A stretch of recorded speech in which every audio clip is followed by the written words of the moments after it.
Good morning and welcome to day 3 of the Olive IELTS intensive.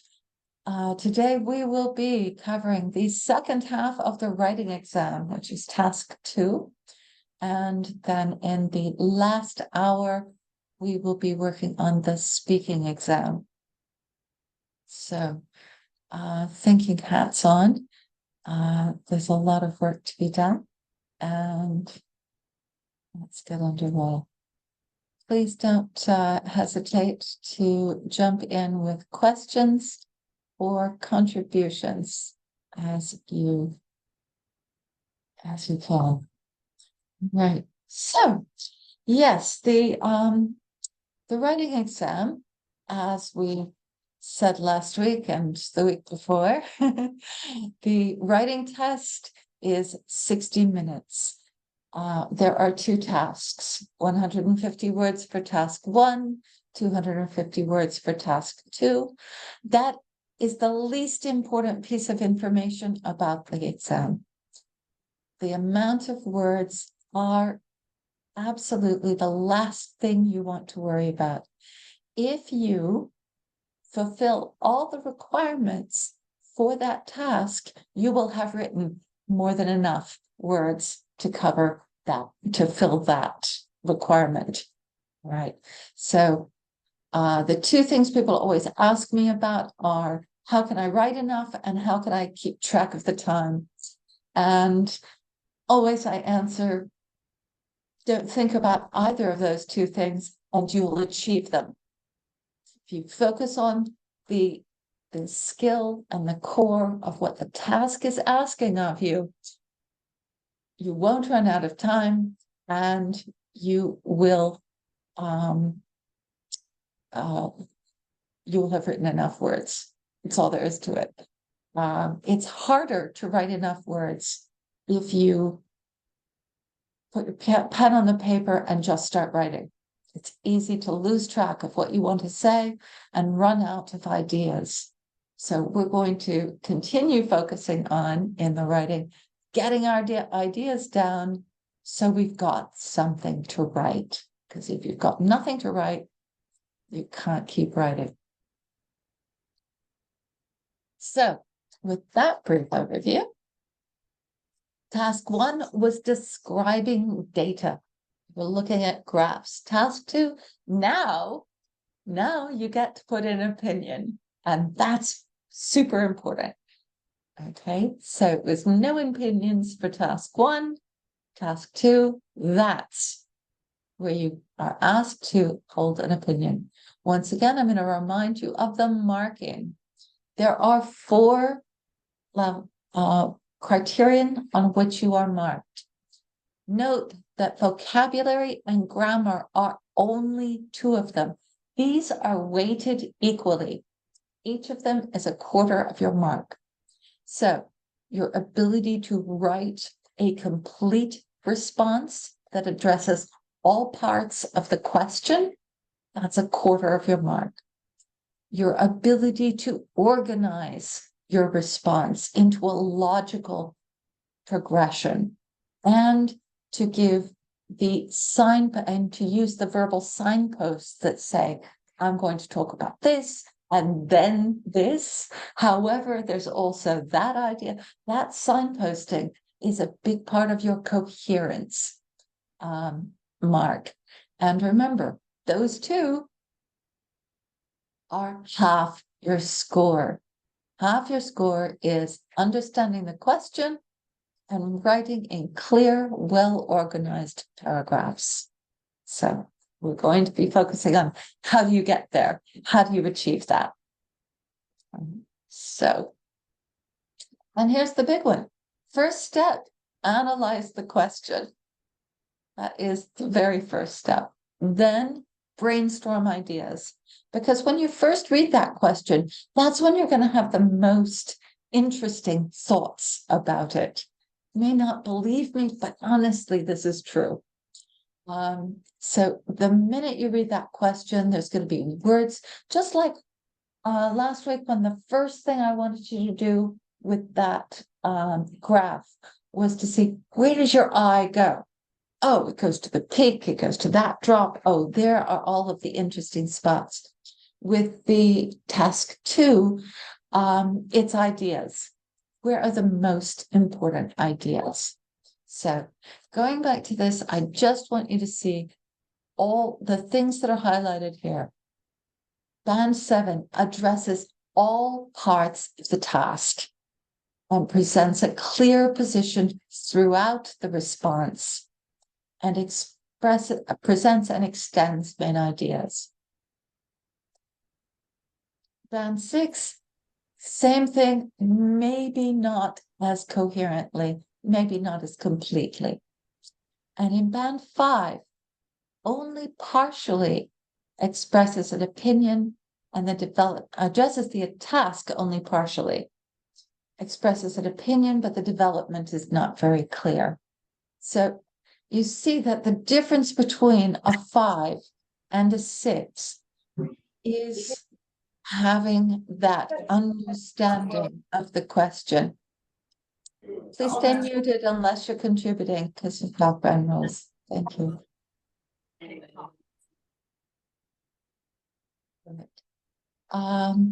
So the difference between, so once, we all need a 6+ for our IELTS to get into the higher education world. So this is the key. Understanding that question is the difference between band 5 and band 6. And if we look here, logically organizes, band 7 logically organizes information and ideas, clear progression throughout, cohesive devices, and a central topic in each paragraph. Band 6, same thing, maybe not as clearly done. All right. So, and here we are down in band 5, some organization, but a lack of progression, inadequate use of cohesive devices, and maybe not even paragraphs. So I hope you really see that organization pushes you up. So can you get, this is how people get 5.5s when they haven't used all the skills to get full marks on these. You can have fantastic vocabulary and grammar, but if you don't organize your writing before you start writing, you won't get a 6 or a 7. All right.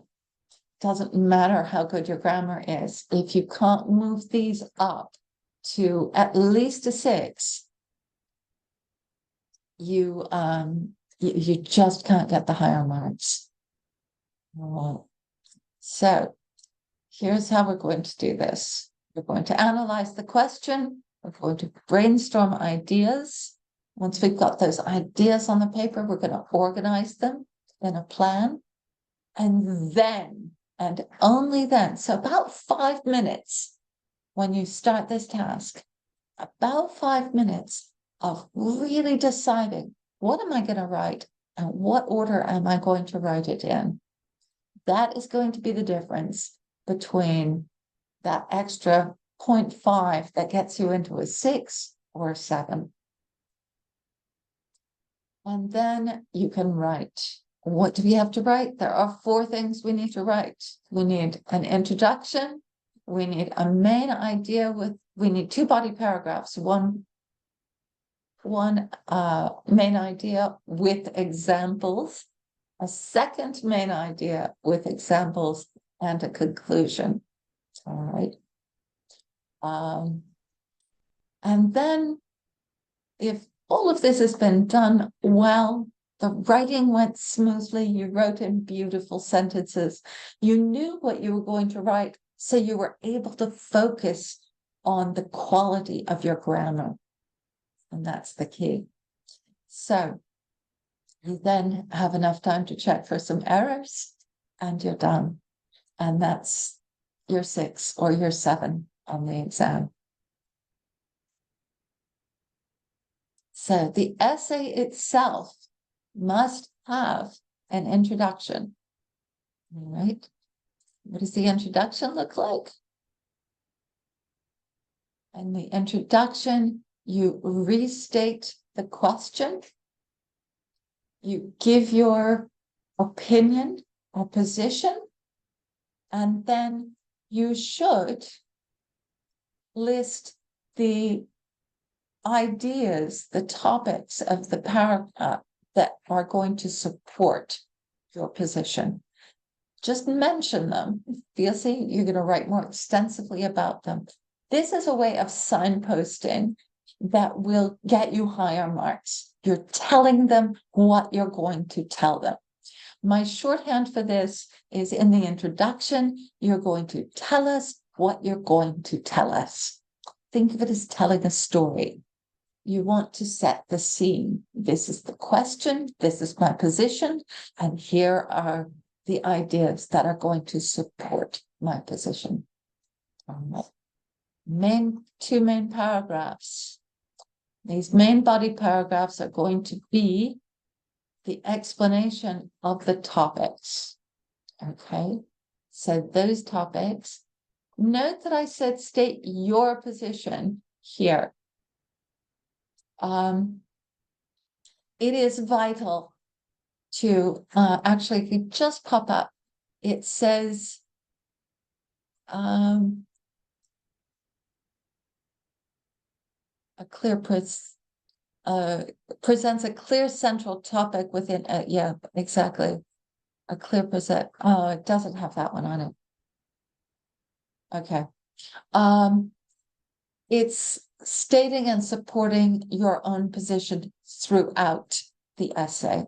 All right, that's what we're looking for, is stating your position throughout the essay. And what's going to happen is you're going to be always referring back to this. All right, I'm going to just give that the green light too, and then list the topics. There are some online tutors for the IELTS out there who will not demand that you put your position in the first paragraph and will say, I do not like the essays that say, in this essay, I will be I will give the reasons for this in my essay. Of course, you're going to give the reasons for it in your essay. No, I am going to give this and this reason for it. And if you want to say in the essay, you don't need to. We all know you're writing an essay. Being self-referential that way, I don't think is useful. List instead the topics of your body paragraph. And then each of the paragraphs must be structured like this. It is vital that each of the paragraphs has a topic sentence.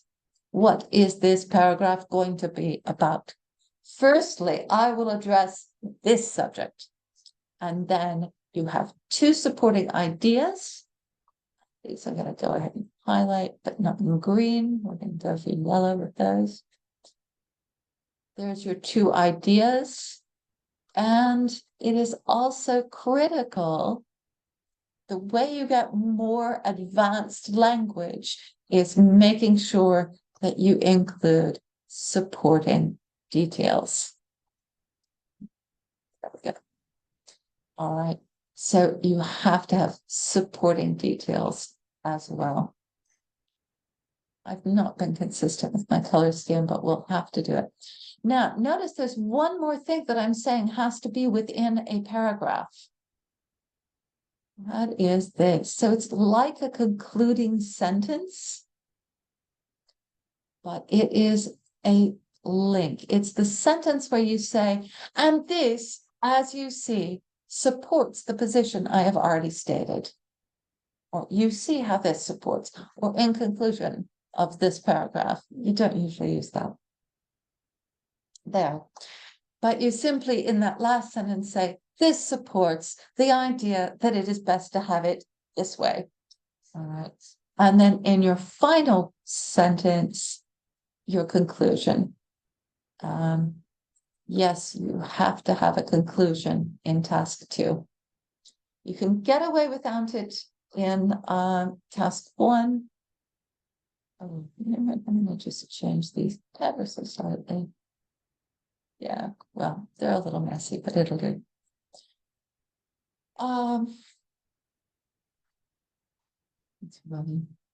Let's just highlight these and turn them. Yeah, let's go for magenta. 2 main paragraphs. Now, have you noticed that the introduction simply states what you're going to be writing about, what those 2 paragraphs are going to be, right?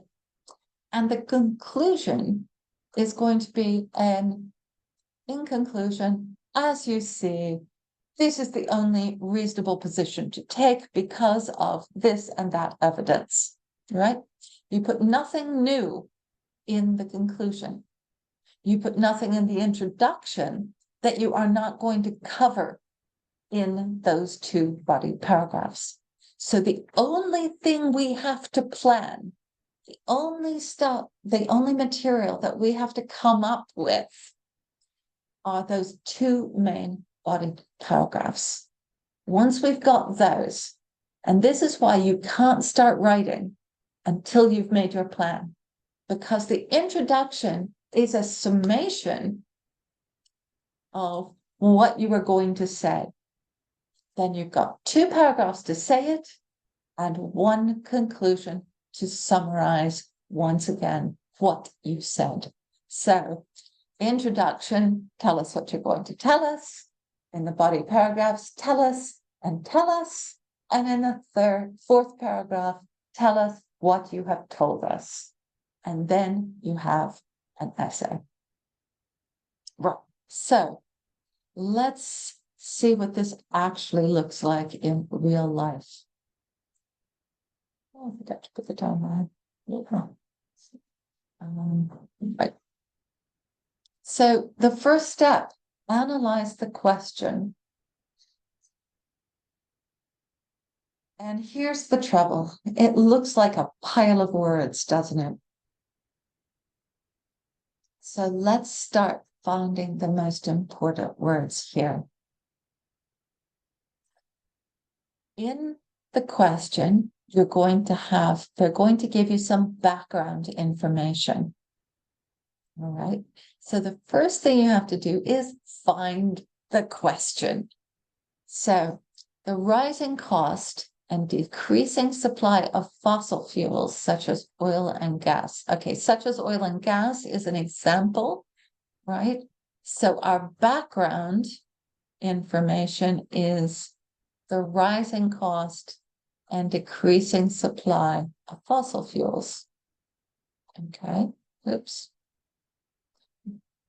I don't think that needs to be so bright. We'll make that yellow. There we go.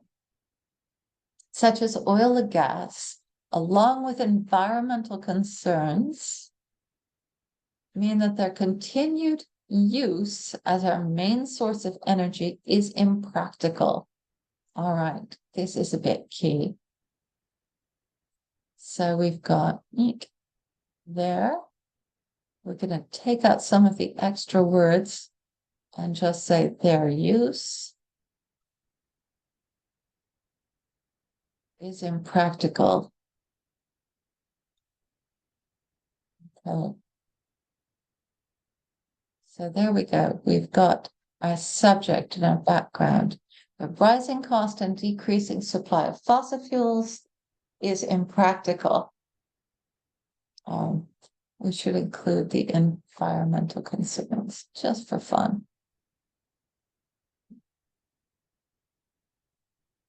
So there we are. Alternative sources must be found. Okay, so we need alternative sources.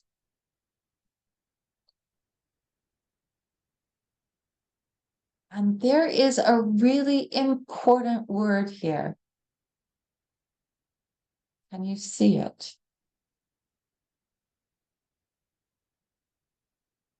Whenever you see an imperative word like must be found, Is it an optional thing? No, it isn't. That is a key word. All right. Now, and yep. I'll do that. The only realistic alternative is nuclear energy. Okay. So we've been introduced to nuclear energy. Is really our topic, isn't it? It's our real topic. And what's the important word in this sentence? The most important word in this sentence is only. So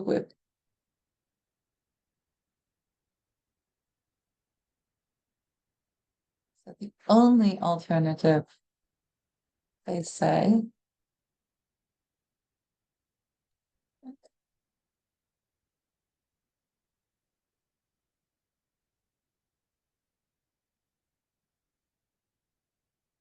and we'll turn, there we go. Right. To what extent do you agree or disagree?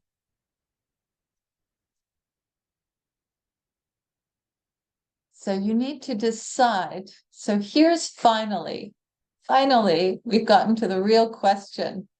Do we agree or disagree with this statement?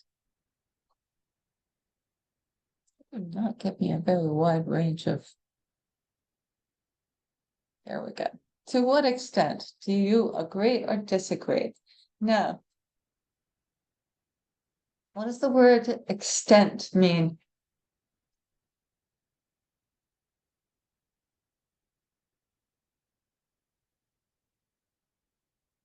How much? Okay. Do you either agree? And now what are we agreeing to? We're agreeing to this. The only realistic alternative. All the rest is background.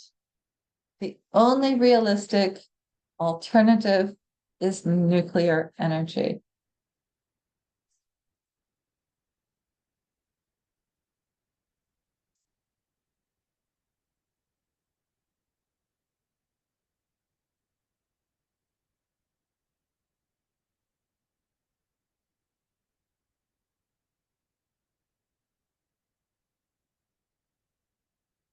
What are some other words for realistic? Realistic means something that could happen. Practical.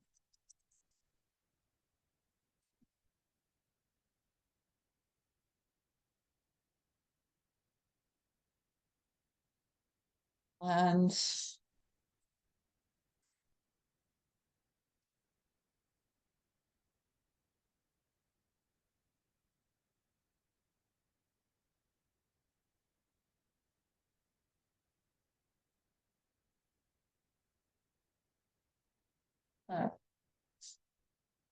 let's just call them fossil fuels. There we go. Right.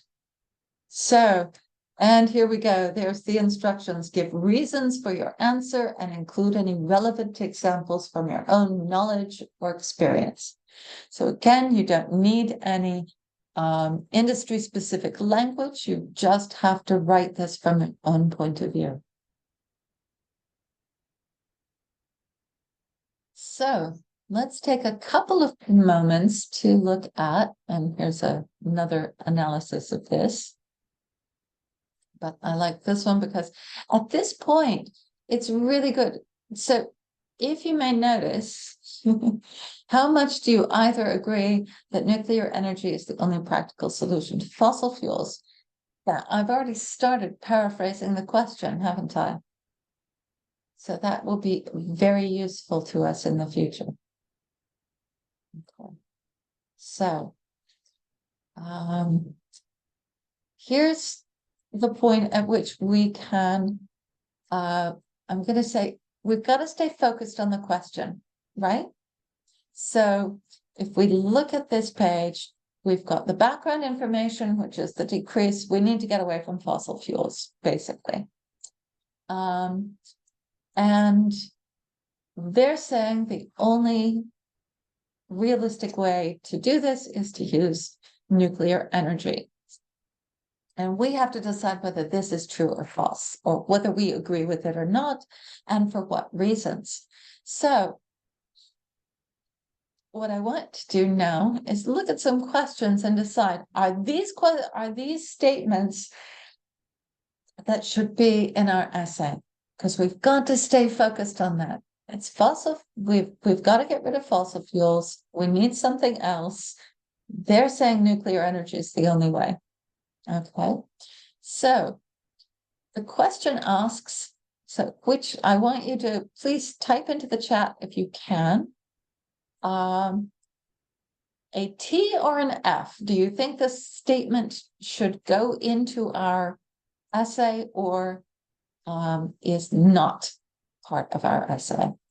The question asks whether or not fossil fuels are impractical. Do we need to say that? Do we need to address whether or not fossil fuels are impractical? Is that part of the question? Can you give me a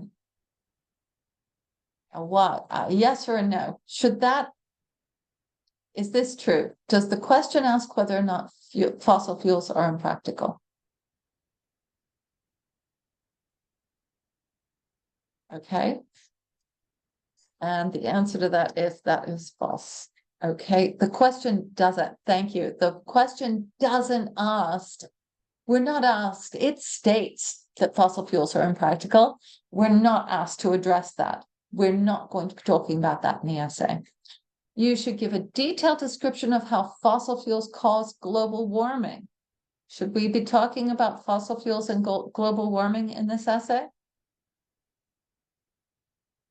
No, exactly. We should not. Okay. The question asks whether nuclear energy is a good alternative to fossil fuels. Should we be talking about whether or not nuclear energy is a good alternative to fossil fuels?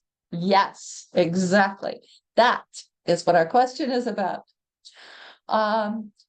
Should we discuss arguments for and against nuclear energy?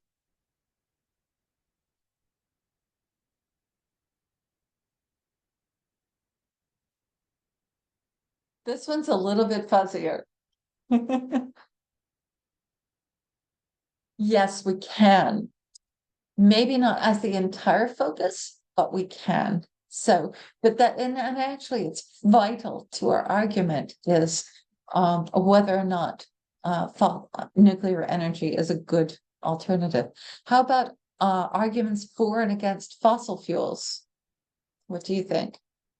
Should we talk about whether or not we should be using fossil fuels?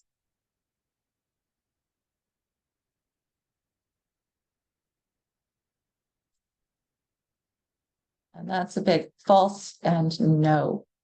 Okay. We should not be talking about arguments. Remember, they said at the beginning, fossil fuels as a statement, our background statement is that fossil fuels are not sustainable and we can't use them we need an alternative.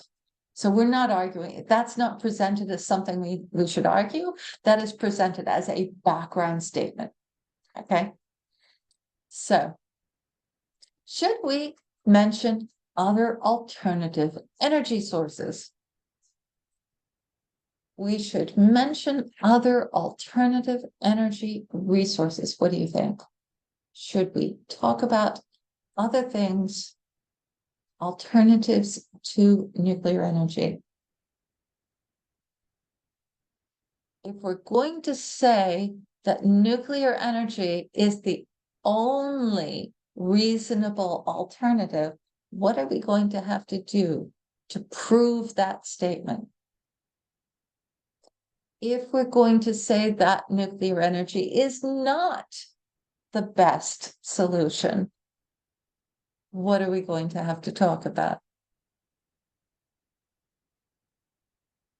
So this is true.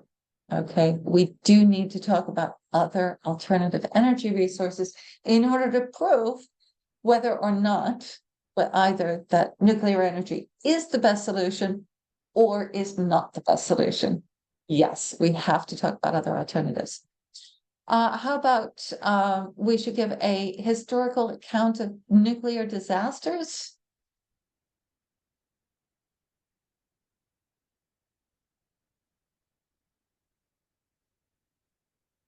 And I'm going to say,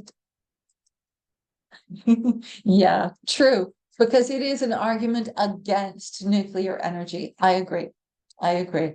It's an argument against nuclear energy. And so if we're deciding whether nuclear energy is the best one, then that's the way. Now, I have found out of all of the ways to organize things, the easiest way is to use a chart. So this is good. This shows us we're focused. All right. The things that we've said false to, they are not part of our argument. If we include things that are not part of our main argument, it will take down the coherence and cohesion mark. All right.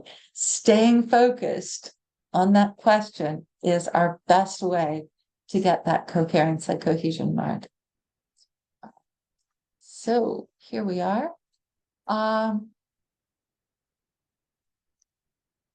And this is an example of how to generate ideas. Oh, I know what that, oh, right. So, sorry, this was an exercise for putting things in the right place.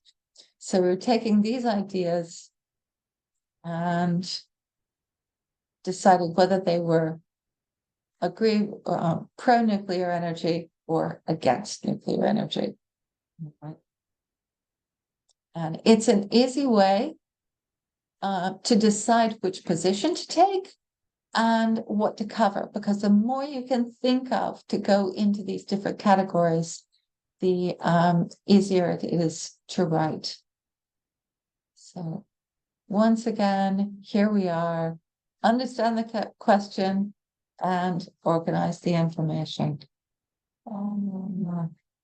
So let's take a moment to see what coherence and cohesion look like. We know how we're going to organize things. So see if you can work out. I'll give you a couple of minutes to do it. This is a little task on using cohesive device. I'm sorry. Using signposting in writing to give coherence to your connected writing.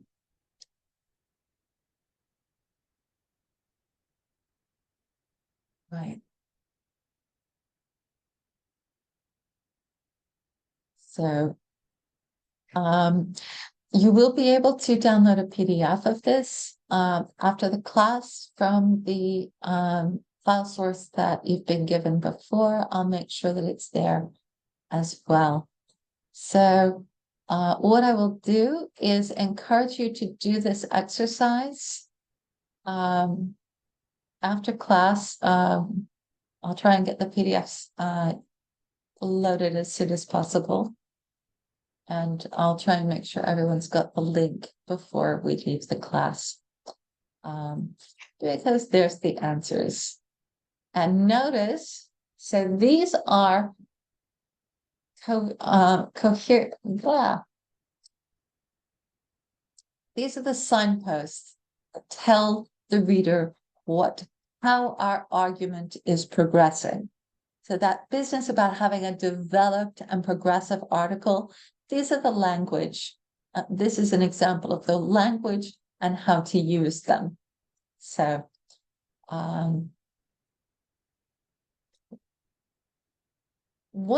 so that's what we mean by coherence. Coherence is, first of all, it's an economical source of energy. Secondly, unlike traditional power stations, nuclear power plants don't pollute the atmosphere. Instead, however, otherwise, instead the waste is stored in safe containers. Furthermore, a move to nuclear power will reduce greenhouse gases. And finally, power stations have been shown to be safer. And as a result, nuclear power can potentially supply all of our energy needs. So you've got a beautiful paragraph describing why nuclear energy is best.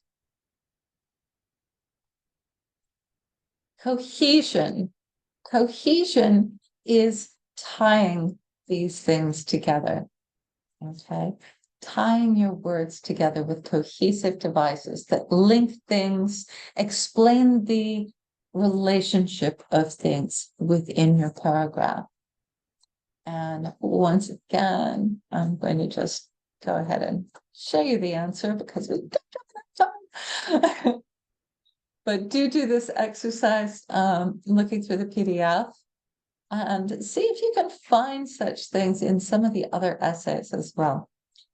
So it is often said, for instance, it's another way of saying, for example, that nuclear power does not harm the environment, although it is true that greenhouse gases are not produced by nuclear energy. Mining for uranium causes real environmental damage. Moreover, many reactors use rivers for cooling. This raises temperatures in the water, causing harm to life. All right. Do you see how these words keep a coherence to the argument? You're progressing through the argument by linking the ideas together with these cohesive devices. All right. So let's get back to our plan. So here we go. We've got a couple of ways of coming up with ideas. Now, here's our paraphrased sentence. Although I agree that nuclear energy is the most reasonable. Oh, I really loved this argument. So here's our beautiful beginning where we're restating the question and putting our position in place. Although I agree, so remember it said, how much do you agree?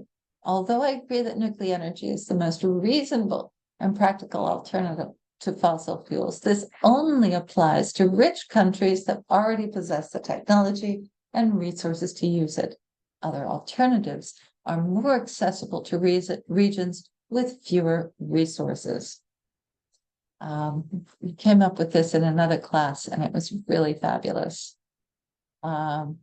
I think it's a great point of view and it would be an excellent exercise to try writing this essay.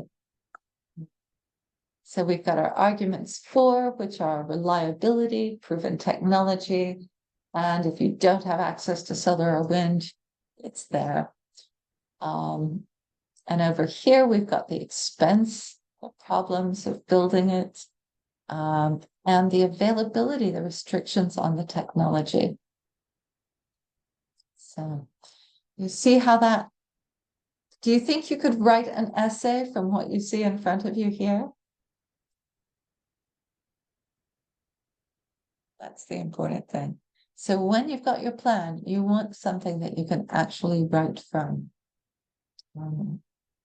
So once again, writing the essay, work through the steps covered today, and try writing this one. All right, you'll have this in the PDF. Analyze the question, brainstorm possible ideas, decide which are the two sides that you're going to be arguing. All right. And however, there is a danger that IT skills are being taught at the expense of more basic skills to what to, yeah, this is a beautiful, do you agree or disagree? And I've given you a chart that you can start with. All right. Now, one more thing that's going to, that you'll be able to do in this, I want to take a look at. There's another really strong way of increasing the power, the clarity and the accuracy of your essays. And that is unwriting. So here's this beautiful essay. It's roughly an 8 on the band scale. And the challenge is, how did they get there? How did they do this? All right. It's wonderful to see an example essay, but then how do you do this? You can take any sample essay and unwrite it. What do I mean? Well, remember the progression up above? Remember we looked at putting ideas into charts? Well, here we go. I've read this essay and I've found the ideas. All right. I found the ideas. I understand the question that they were trying to answer. Sorry, this is really hard to read. Let me change that. There we go. All right. So there we are. They've analyzed the question. They've got two sides of the answer. National laws, the problem with national laws and the problems on the internet.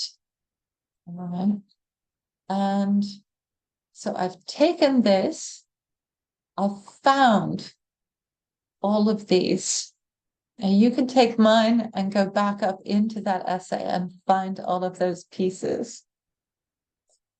So then I've taken this. There's the brainstorming chart from that essay. And I did that by lifting these ideas from the essay. And then I've taken that and mapped out how they wrote it. Okay. So if you go through the two main paragraphs, you'll find that it covers national laws and the problem of legal monitoring of the internet. I'm sorry, I didn't read out the question to you. Well, that's the whole thing. You don't even have to have the question. The internet has transformed the way information is shared and consumed, but it has also created problems that did not exist before. What are the most serious problems associated with the internet, and what solutions can you suggest? So this is a problems and solutions essay.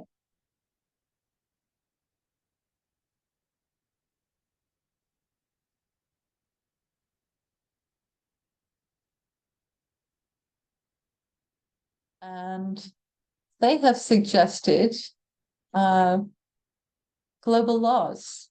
Global nature of the problems need global laws. And they've supported that by saying how national laws are inadequate and talked about the problem with anonymity versus privacy and suggested a solution, an internet passport. Okay, so it's wonderful to be able to read one of these and find the answers that they've come up with. So here we go. There's one of the problems. Remember, this is a problem and solution. And here we go. Some have proposed a system of identification.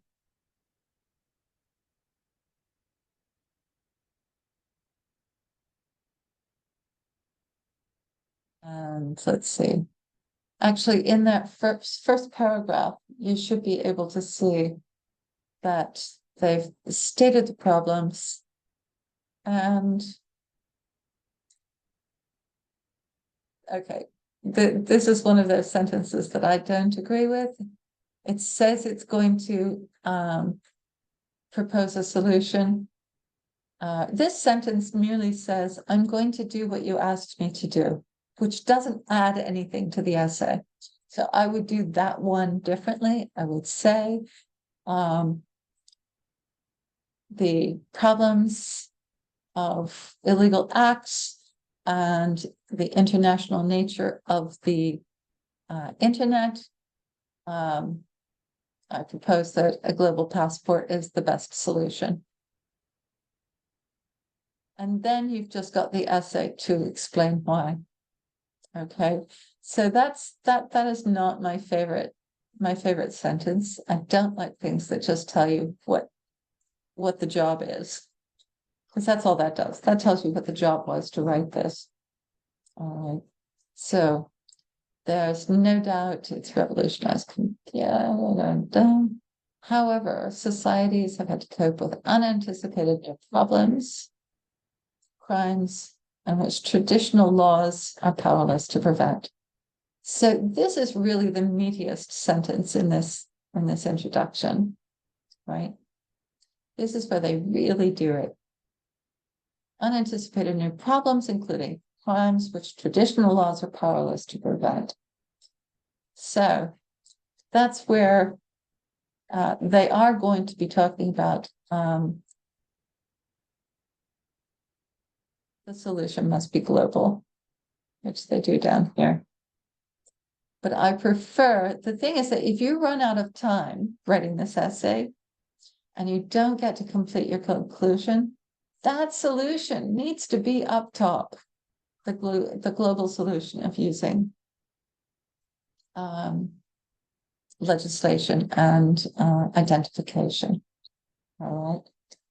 But as it is, and you'll see what I'd like you to do is go through and find the cohesive devices, find the signposts. Look at that beautiful one to begin with. That's a great phrase. All right.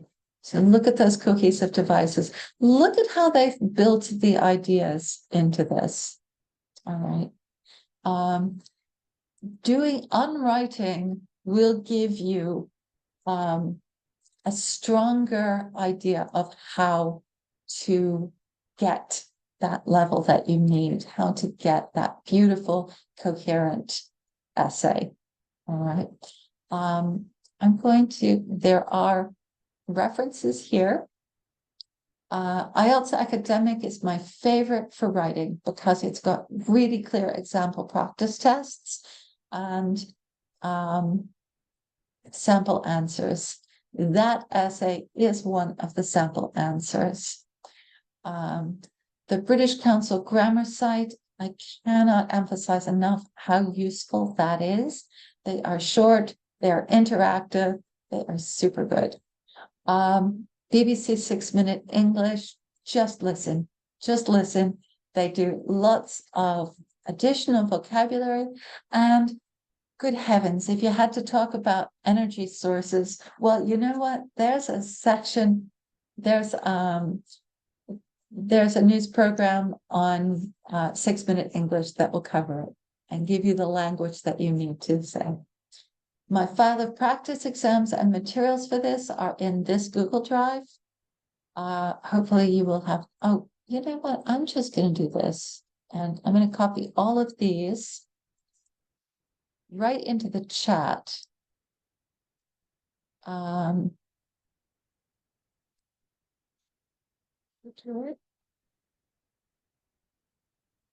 that's all of them. So my file of practice exams also has the sub-file of the IELTS intensive with all of these PowerPoints in them. All right. And extra materials. So that's there too. Make sure you grab these copy these links down if you can. I think there's a download button on the chat if you hit the whoops, it's not doing it to do. There you go. Oh, no, it's just doing that. Okay. you should be able to download the chat before the end of the lesson. Right.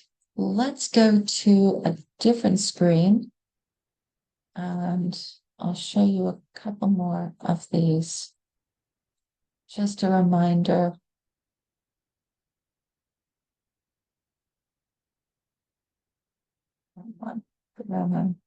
There I am. Okay. Oh, stop showing. There we go. Right. Any questions? Any questions at this point?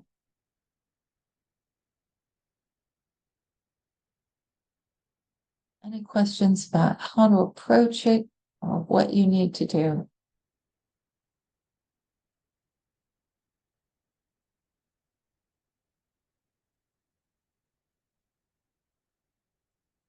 For additional questions, you can email me here.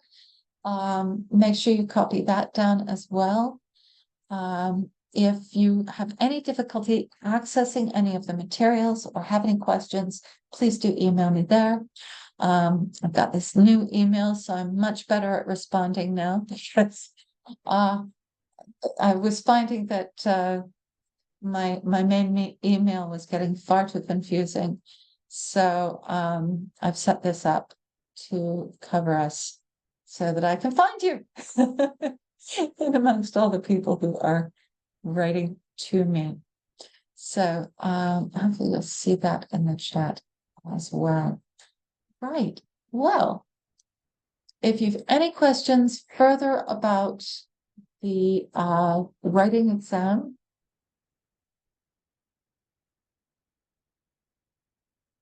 once you've got that idea of what approach you're going to take to the question, once you understand the question and all the parts, and you know you've decided what two sides, what are you going to describe as the problem? What are you going to describe as the solution? What are you going to, or if it's two contrasting opinions, what are you going to do to differentiate them? Once you've got those two sides, make a chart, put everything on the plus side in one side, the negative side in the other side, and it'll just make your writing so much easier. My students who have done this have come back to me. I have had several people come back to me from the exam saying, thank heavens I wrote a plan. I got halfway through writing the essay and I forgot what I was going to say next. And all I had to do was look down at my notes and keep writing. And that's the key. You don't want to get halfway through your essay and stop and think and have to try and figure out what to say next. So planning is the only way to do it. All right. It's the only thing that gets you there. So next, we've got one piece left of this long exam, and that is the speaking test. It is the shortest. It is only about 11 minutes long. It is face-to-face, which is wonderful. You get to talk to an actual person, and which gives me the ability to give my absolute favorite piece of advice, which is tell me a story. Pretend you are talking. Well, hopefully by the end of this little presentation on the speaking exam, you will begin to understand that the examiner is your advocate. The examiner is there to make you able to do better and say no. And so if you make it having a conversation, just imagine you're having a conversation with me, and all I'm asking you to do is just tell me a story. Just tell me. Because if you do that, if you can throw yourself into it and just tell a story, you will use all the vocabulary and grammar that you don't even know you have. So all of the time you're listening to English, you are absorbing grammar. As I'm talking to you now, you are absorbing. experiencing grammar, which is how you learned the grammar in your first language. Nobody waited to talk until mom sat them down and said, and this is how you talk in the past. Right. We didn't do that.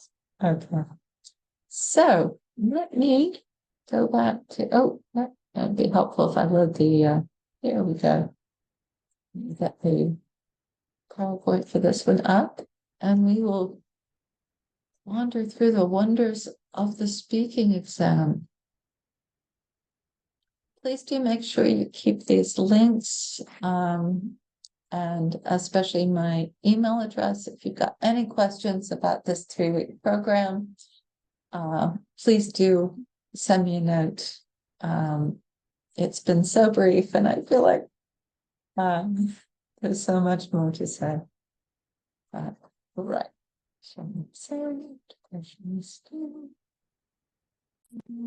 And right. So we're back into PowerPoint land. It's so exciting.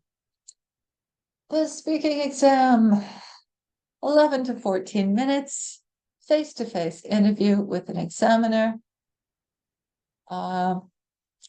who likes you almost as much as I do. Maybe more. The speaking test is recorded. And this is for a very specific reason. The only other person who will ever see it, it's an audio recording, first of all, and the only other person who will hear it is your second examiner. Yes, you get 2 examiners for the writing exam and for the speaking test.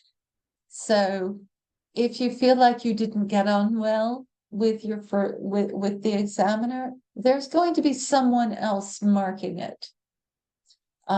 So don't be afraid. But all of the examiners are your advocate. That we're all, we're all your friend. It's actually in the job description. It's what they have to do, right?